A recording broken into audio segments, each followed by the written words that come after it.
Setting up the Microsoft Authenticator app is a straightforward process designed to enhance the security of your online accounts.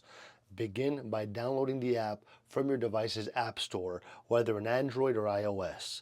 Once installed, open the app and sign in with your Microsoft account. If you don't already have an account, you're going to need to create one. After logging in, the app will prompt you to add an account. Choose the option to add an account manually or by scanning a QR code, which is commonly provided by the service that you want to secure.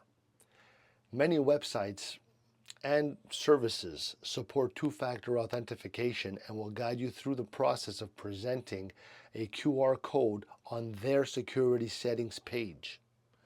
Once the account is linked to the app, you're going to typically be asked to verify your identity through a test authentication.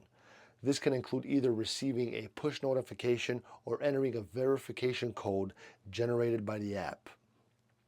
For greater convenience, you can enable notifications, so whether you try to log in to a linked account, the app will send a prompt to your phone.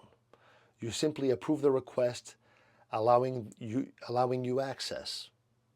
So by using the Microsoft Authenticator app, you're going to add an extra layer of security to your accounts, reducing the risk of unauthorized access. Let me know if this helped.